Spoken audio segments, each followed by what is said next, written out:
जी बेटा, सवाल देखें। सबसे पहले है मुख्तसर जवाब दें। सवाल नंबर 1 है मुख्तसर जवाब दें। अलिफ हिस्सा जो था वो है तजम्मुल ने अख्तर के बारे में किस किस्म के ख्यालात का इजहार किया। जवाब उसका है तजम्मुल ने अख्तर के बारे में कहा कि इन लोगों की आदत है कि वो किसी ना किसी सोच में डूबे रहते हैं और अलग थलग रहना चाहते हैं।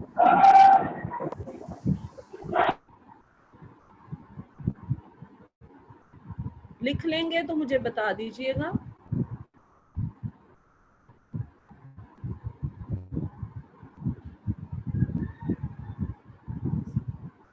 जी, नेक्स्ट पे चले।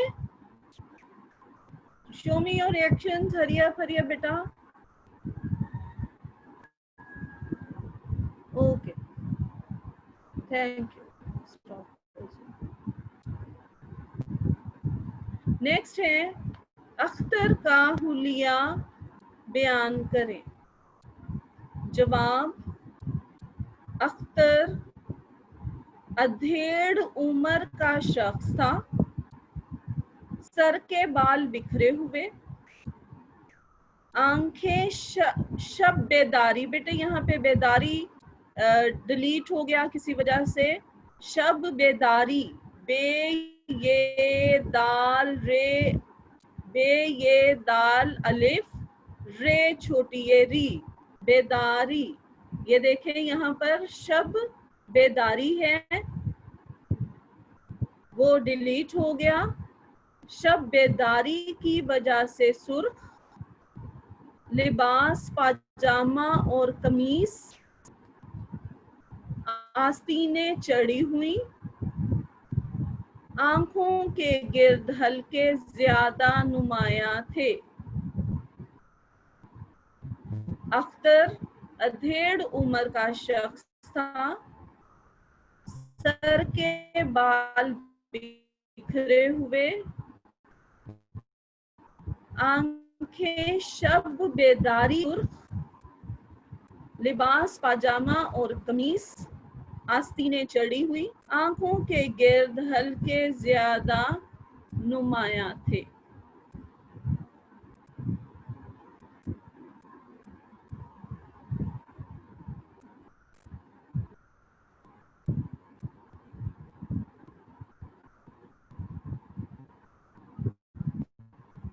बेटा लिख लेंगे तो मुझे इंडिकेट कीजिएगा। अख्तर को कौन तस्वीरें बना कर देता था। अख्तर को कौन तस्वीरें बना कर देता था। जवाब है अख्तर को उसका दोस्त नियाजी तस्वीरें बना कर देता था। अख्तर को उसका दोस्त नियाजी तस्वीरें बना कर देता था।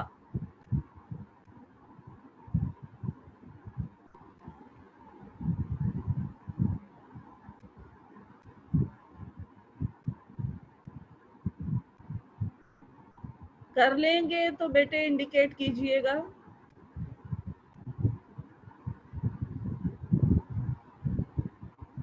Show me your reactions.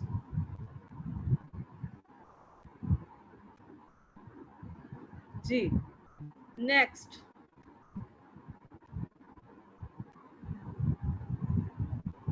Niazi ने अपनी तस्वीरें अख्तर के हवाले क्यों की। नियाजी ने अपनी तस्वीरें अख्तर के हवाले क्यों की।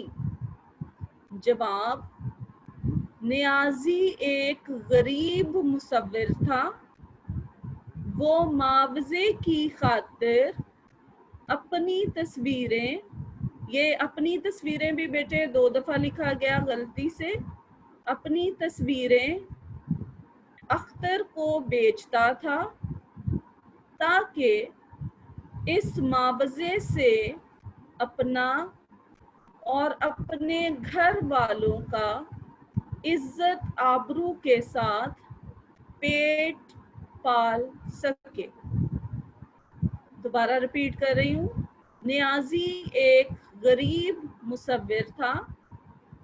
वो मुआवजे की खातिर अपनी तस्वीरें अख्तर को बेचता था ताकि इस मुआवजे से अपना और अपने घर वालों का इज्जत आबरू के साथ पेट पाल सके।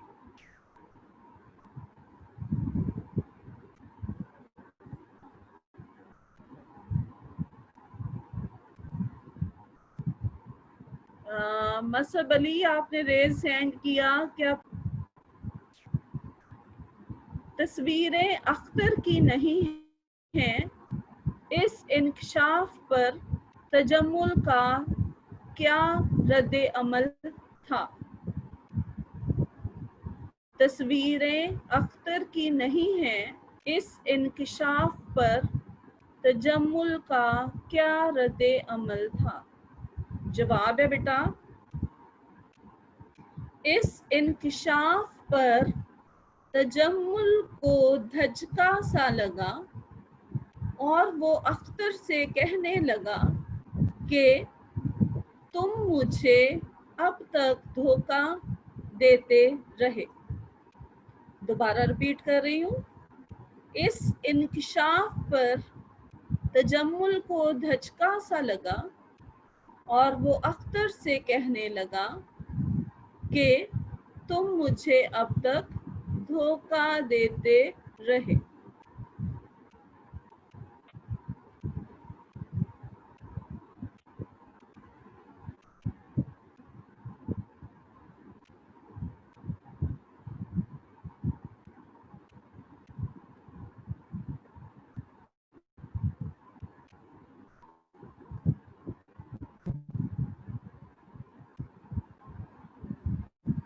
सरदार तजम्मुल हुसैन की कोठी का क्या नाम था? सरदार तजम्मुल हुसैन की कोठी का क्या नाम था? जवाब, सरदार तजम्मुल हुसैन की कोठी का नाम अल निशात था। अल निशात था।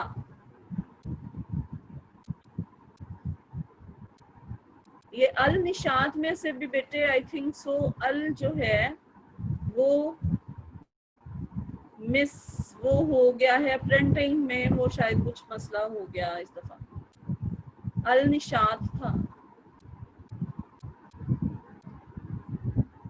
नेक्स्ट क्वेश्चन, तजम्मुल की उम्र कितनी थी?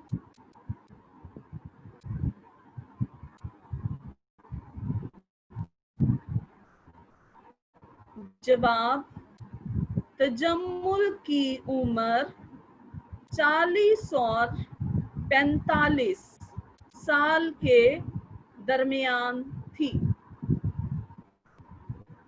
तजम्मुल की उम्र 40 और 45 साल के दरमियान थी। लिख लेंगे तो मुझे रिएक्शंस दीजिएगा।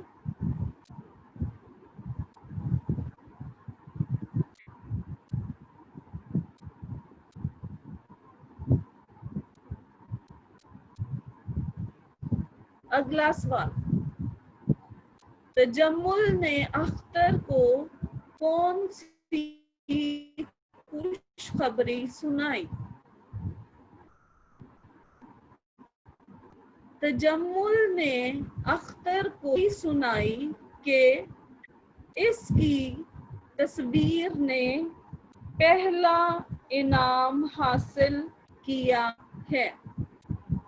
तजम्मुल ने अख्तर को खुशखबरी सुनाई कि इसकी तस्वीर ने पहला इनाम हासिल किया है।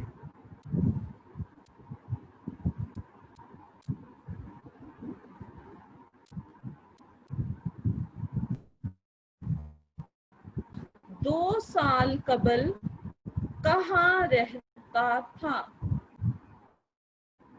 अख्तर 2 साल कबल कहाँ रहता था? जवाब है अख्तर 2 साल कबल एक तंगो तारीक गली के एक खस्ता और बदनुमा मकान में रहता था। अख्तर 2 साल कबल एक तंगो तारीक गली के एक खस्ता और बदनुमा मकान में रहता था।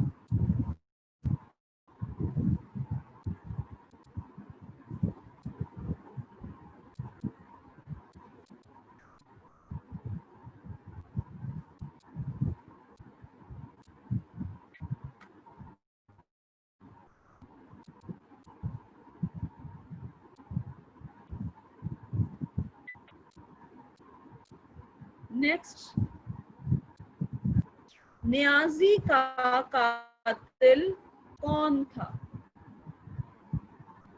अख्तर के नजदीक नियाजी का कातिल कौन था?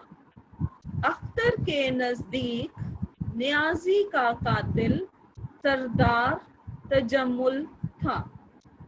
अख्तर के नजदीक नियाजी का कातिल सरदार तजम्मुल था।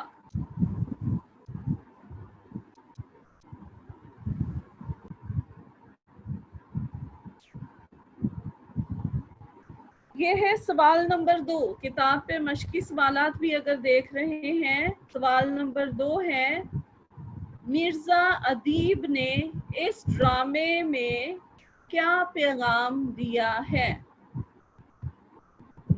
मिर्जा अदीब ने इस ड्रामे में क्या पैगाम दिया है? जवाब है मिर्जा अदीब ने इस ड्रामे में ये पैगाम दिया है कि किसी भी मुसव्वर या फनकार का फन पारा इसकी औलाद की तरह होता है। अगर दौलत के बलबूते पर इसे छीन लिया जाए तो मुसव्वर या फनकार की मौत वाक़या हो सकती है। दोबारा रिपीट कर रही हूँ, मिर्जा अदीब ने इस ड्रामे में ये पैगाम दिया है कि किसी भी मुसव्वर या फनकार का फन पारा इसकी औलाद की तरह होता है। अगर दौलत के बलबूते पर इसे छीन लिया जाए तो मुसव्वर या फनकार की मौत वाक़या हो सकती है।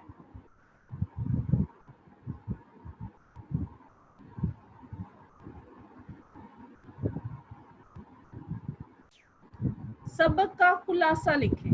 अब बेटा सबक हमने बड़ी अच्छी तरह से पढ़ा था, खुलासा आप खुद लिखेंगे।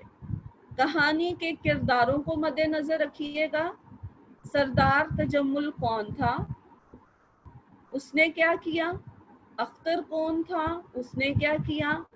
उन दोनों के दरमियान की गई मुख्तसर बातचीत। रऊफ क्या था? उसने क्या किया? और नियाजी कौन था?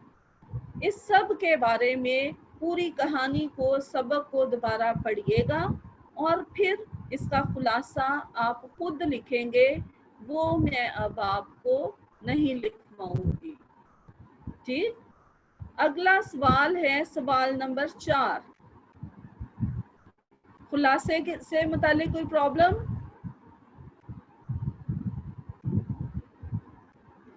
ओके जी, थैंक यू। इस ड्रामे के किरदारों के नाम लिखें।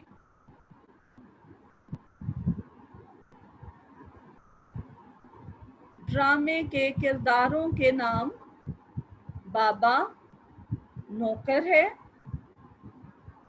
सेठ तजम्मुल एक सरमायादार है, अख्तर मुसव्विर है, रऊफ तजम्मुल का प्राइवेट सेक्रेटरी है।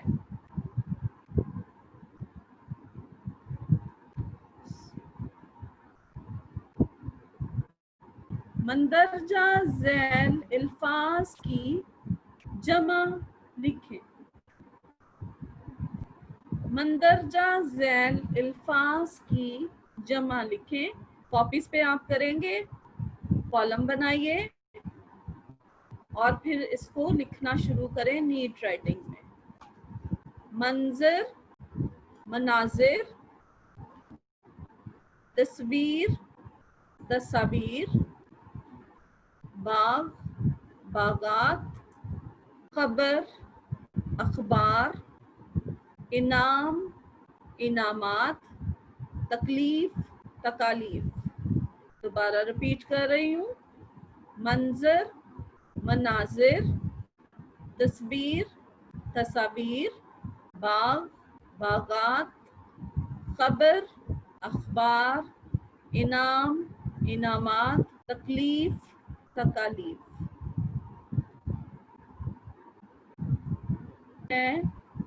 मतन को मद्देनजर रखते हुए खाली जगह पुर करें। अब बेटे मैंने अल्फाज जो उसमें खाली जगह में आने थे वो मैं लिख चुकी हूँ। आपने खाली जगह पे तहरीर करते रहना है। पहला है अलिफ। जजों ने तुम्हारी तस्वीर को डैश का मुस्तहिक करार दिया है। किसका? अव्वल इनाम। अलिफ में लिखा हुआ है मैंने अव्वल इनाम। बे है मैंने तफसील मालूम करने के लिए डैश को भेज दिया है। डैश यहाँ पे है रऊफ। मैंने तफसील मालूम करने के लिए रऊफ को भेज दिया है।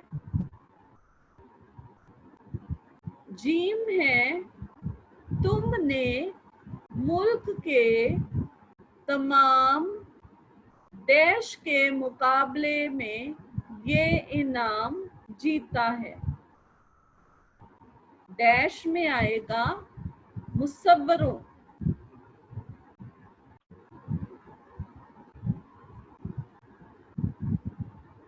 फिर है दाल। तुम्हें मुबारकबाद पे देने के लिए शहर के डैश आ रहे हैं। इस डैश में आएगा मौज़ज़ीन। इस डैश में आएगा मौज़ज़ीन। है सुना है डैश पर कभी कभी डैश भी पढ़ते हैं। पहली ब्लैंक में है आर्टिस्टों, दूसरी ब्लैंक में है दौरे। सुना है आर्टिस्टों पर कभी कभी दौरे भी पढ़ते हैं। फिर है वाओ। मेरे डैश की बेहतरी इसी में है कि यहाँ से चला जाऊं। फन, मेरे फन की बेहतरी इसी में है कि यहाँ से चला जाऊं। फिर है जे, आपके डैश का डैश अभी जमीन बोस हो जाएगा। पहला ब्लैंक में है तसव्वुरात, आपके तसव्वुरात का शीश महल अभी जमीन बोस हो जाएगा। इसके बाद ब्लैंक है जी, है, आप सब कुछ समझ जाएंगे, ये कोई डैश नहीं है, ये कोई मोमा नहीं है। तोए, आज से 2 साल पहले मैं एक डैश गली के एक खस्ता और डैश मकान में रहता था। जी, पहले में है तंगो तारीख, तंगो तारीख और दूसरी ऑप्शन लिखी नहीं गई, खस्ता और बदनुमा। पहले में है ब्लैंक में तंगो तारीख और दूसरी ऑप्शन में है बदनुमा, मकान में रहता था। और आगे छोटी ये है, कानून तुम्हें कुछ नहीं कहेगा